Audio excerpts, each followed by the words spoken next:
Adik-adik. Siap. Nah, sudah siap dengarkan ceritaku? Yuk mari. Wah, siap? Siap. Oke, baik. Nih, cerita ya. Nih. Dongeng.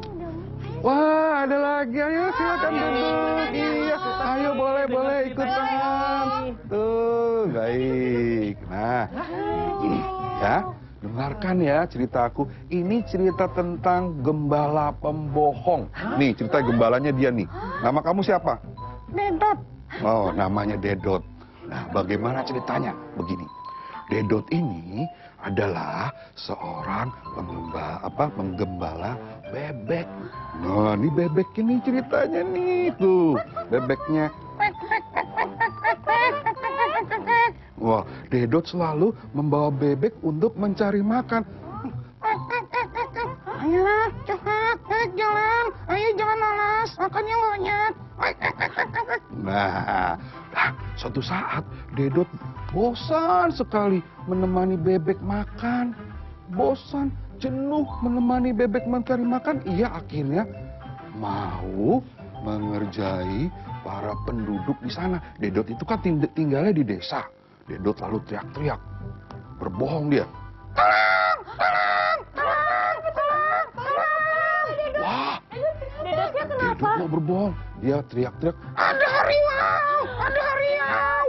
Dedot berbohong, ada harimau, padahal tidak ada harimau. Akibatnya banyak para penduduk desa keluar. Mana harimau? Mana harimau? Lu bohongin, aku bohongin. Wah, ternyata dibohongi sama Dedot. Nah, itu tadi cerita Dedot, seorang gembala yang pembohong, ya. Tidak boleh bohong. Tidak boleh berbohong ya. Kalau kita sudah sekali berbohong, tidak akan ada orang yang percaya lagi sama kita, ya. Wih, seru banget. Bonekanya. Aku boleh tahu nggak ini tuh salah satu metode mendongeng biasanya dijuluki apa? Tangan boneka aja atau apa? Kalau mendongeng itu kan memang metode banyak tekniknya, teknik bercerita atau mendongeng banyak, bisa pakai boneka, bisa hanya dengan buku cerita seperti tadi sesi ya gitu, itu juga boleh, tidak masalah. Bisa juga tanpa sama sekali media alat peraga, tapi jadi juga hanya lisan gitu. tapi itu tergantung dari usia anaknya juga. Seperti kalau sudah masuk 5 tahun ke atas, itu boleh tidak pakai media sama sekali. Jadi melatih, menstimulasi imajinasi anak, itu lebih malah lebih bagus. Tapi kalau seperti kayak Kesia, ya mau tidak mau harus ada visual, ya. Karena usia mereka ini kan kalau belum bisa untuk banyak mendengar, sepilas. Iya saya. Jadi pegang lagi pegang lagi. Jadi kalau usia mereka ini hanya sepenggal gitu kan, kalau banyak bahasanya dan banyak tutur katanya.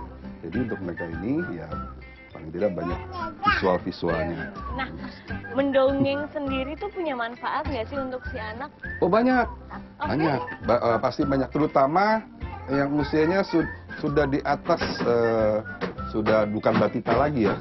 Artinya sudah 4 tahun atau 5 tahun balita ke atas gitu kan. Tapi kalau usia seperti masih batita, di bawah 3 tahun ya paling sebatas untuk mengenalkan informasi visual, ini bunga, ini rumah, ini mobil, kalau jalan. Tapi kalau sudah usia 4-5 tahun, pasti banyak sekali yang pasti itu menanamkan budi pekerti. Benar. Budi pekerti kan. Itu dari dulu tuh. Masalah kita menumbuhkan anak, empati anak, setia kawanan, kasih sayang, kepedulian, dari situ.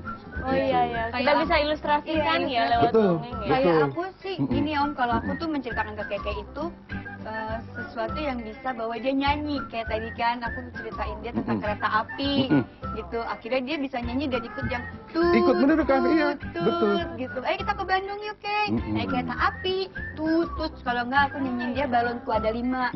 Ada 5 balon. Apa aja balonnya warnanya? Kuning. Hijau, jadi kayak gitu-gitu. Itu juga sebuah cerita. Balon kan dari sebuah lagu, balonku ada 5. Itu kan kalau usia kayak warna hijau. Itu juga sebuah cerita yang memang sangat sederhana sekali, tapi sesuai dengan usianya. Balon warna kuning, ada warna merah, hijau. Jadi itu sudah sesuai. Tapi yang jelas punya manfaat banget lah ya. Manfaatnya banyak, Buat si imajinasi. anaknya Iya. bermanfaat, buat ibunya juga bermanfaat. Oh, pasti. Buat orang tua ini, Biar nggak cepet kalau orang tua ini mau saja untuk rutin mendongeng untuk buah hatinya, itu pasti akan terjadi suatu kedekatan, hubungan Bonding, interaksi sosial, interaksi emosional antara orang tua dan anak. Kalau sekali saja orang tua tidak mendongeng, anak akan pasti nagih. Kalau sudah seperti itu, gitu mama, bunda, ayo dongeng dong, gitu seperti itu. Itu pasti. Nah, betapa tidak senang kita selaku orang tua, anak membutuhkan Iya, belum mau tidur kalau kita belum mendongeng. Nah, kalau misalnya untuk anak itu pilihan cerita yang paling oke itu apa? Misalnya buat si Keisha ini kan masih 10 bulan. Tapi kan aku juga sering baca bahwa kita nggak boleh menganggap walaupun si anaknya belum bisa bicara dan berinteraksi ke kita, tapi kita nggak boleh pasti anaknya nggak ngerti, jadi kita nggak usah bacain dongeng atau apa. Oh boleh, tetap boleh, cuman ya itu Pilihan yang apa disukain saja. anak biasanya Yang apa? penting kalau saran aku itu adalah mengenalkan banyak visual pada Keisha. Kayak tadi Mas Desi kereta, terus balon, ada apa lagi? Nah, dari balon aja jadi sebuah cerita Jadi pendek. hal-hal sederhana dulu. Sederhana, sangat sederhana dulu. Nah, bagaimana juga kita orang tua bisa berimprovisasi juga. Kalau balon berbunyi, balonnya kalau meletus, Iya bener, dia itu nanti akan bisa ikut meniru gitu, seperti itu. Waduh, sayang banget ya zaman sekarang udah mulai. Sayangnya begitu. Yang paling disayangkan adalah, ya maaf sama sekali. Banyak orang tua sudah menjejali anak dengan gadget Iya, gitu. itu dia yang aku nggak setuju. Atau dengan visual. Jadi imajinasinya jadi pasif sudah ya, berkembang seperti itu. Jadi sudah berkembang, mereka sudah sama visual saja. Oke. Tidak ada nanti daya pikir mereka, Iya, benar. stimulasi, daya imajinasi mereka.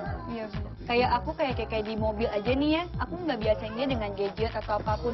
Aku lebih biasain dia duduk, terus lihat ke depan, terus dengerin lagu kayak ABC, dia nyanyi lagunya dia. Jadi dia stimulasi mata pandangannya bagus, untuk ininya bagus. Jadi alhamdulillah Om, jadi dia sekarang bisa nyanyi. Wah, senang sekali. Nanti kalau jadinya, nanti kalau udah gede jadi kayak Om Afgan. Ya, Aja dan Iya Om, kayaknya kalau dongeng itu nggak ada habisnya ya Om ya gitu. Gimana sih cara dongeng yang baik Om untuk anak-anak Om?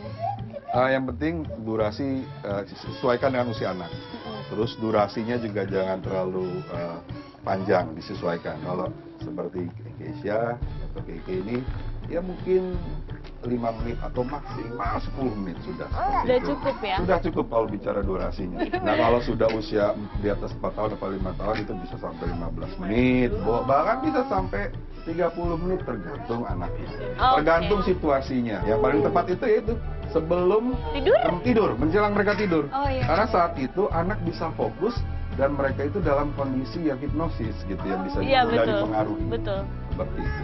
Wah, seru banget. Ajarin kita ya, abis ini ya, ajarin kita cara ngedongeng. Ini si Dedot. Mama mau belajar dongeng dulu nih sama Tante Sesi. Ajarin dongeng Om. Ayo, dongeng. Ayo. Tadi tiba-tiba Keisha dongengin Ganti baju mamanya. Iya. Jadi gimana? Mumpung Kekenya juga nggak ada Om. Nah, yang penting adalah kita harus membedakan mana kita narasi. Nah, misal pada suatu hari di sebuah tempat yang sangat indah sekali, itu bentuk suatu narasi. Nah, bedakan juga pada saat tokoh ceritanya atau tokoh dongeng itu bersuara karakter, umpamanya seperti Dedot atau Bebek yang boleh tidak, nah gitu. Halo, mau kemana? Ayo dong. Nah, seperti kalau gajah juga. Jadi jangan suara gajah, suaranya seperti bebek. Nah, jadi kan misalnya umpamanya gajah gitu. Tidak, jadi nggak masuk seperti itu. Harimau. Jadi disesuaikan juga dengan karakter dari binatangnya, binatang-binatang seperti itu. Jangan lupa ekspresi kita. Oh iya.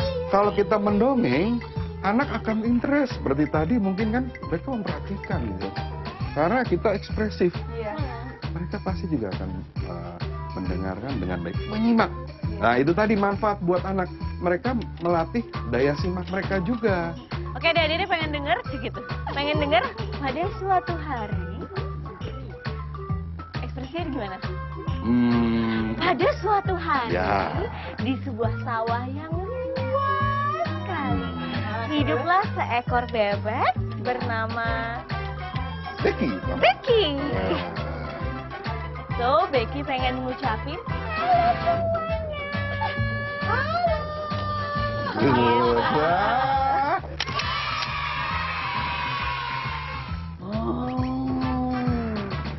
Hai anak-anak, aku si Raja Hutan. Tapi aku baik loh.